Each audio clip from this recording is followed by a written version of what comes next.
So today I'm going to be ranking the superhero comic book movies of 2017. Now for this list, comic book movies like The Kingsman or animated movies like Justice League Dark will not be included.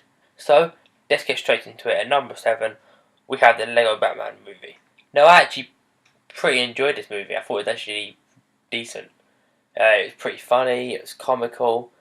It's Lego but it's not bad.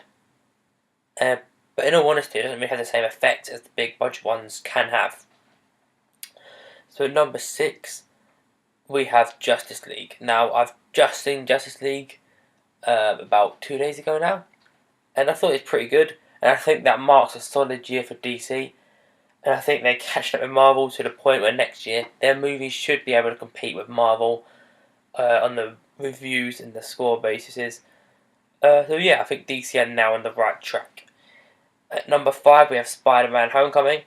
I personally believe this is the best Spider-Man film we've had, and it also marks a turnaround for Marvel in terms of the fact that this year they've made 3 Marvel movies, and I think they've all had a decent villain, whereas normally the main complaint people have with Marvel movies is that the villain is quite bad. At number 4, we have Wonder Woman. Now, I think this is the best movie in the DCEU. The only problem I can really think of this movie is the final fight between Wonder Woman and Ares. I think the rest of the film is great. You know, the story actually makes sense, which is unusual in DC movies before this one. So yeah, the final battle could have been better, but in the end it was just a normal CGI fight between 2 special powered people. In at number 3 is Logan. Now, this was a great film, all around great, and I think you can easily put this at number 1, 2, or 3, or even lower, or whatever, because I think it really does depend on when you're watching it and who with and stuff like that. The only thing I don't really like about the movie is it's sort of long and in a way boring. To watch it for the first time, it's great, but when you watch it a second time and you know what's going to happen, it's boring and it's long, and I know I sound like I'm moaning about it, but it is third on this list, so obviously the first time I watched it I did really enjoy it. However, it is a bit slow, and to watch it a second time it's just nowhere near as good. In at number 2 I have Guardians of the Galaxy.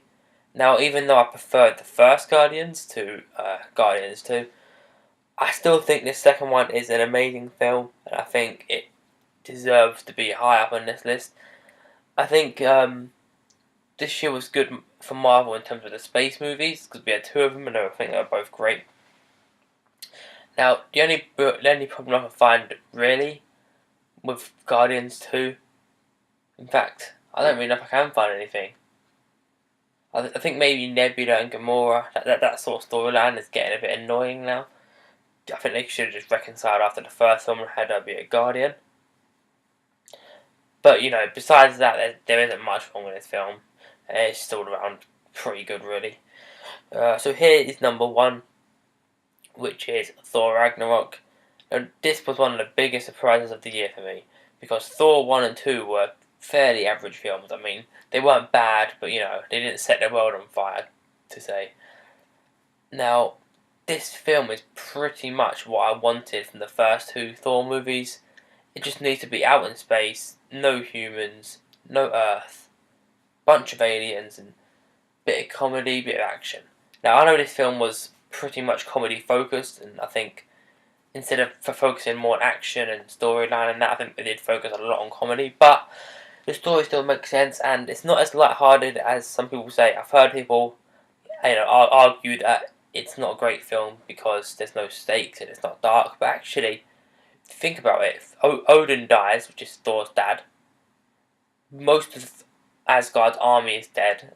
Asgard itself gets destroyed by a demon, so it's not actually that light-hearted, really. So that's it for this video. Leave your lists in the comments below. Leave a like if you enjoyed, subscribe if you're new around here, and goodbye.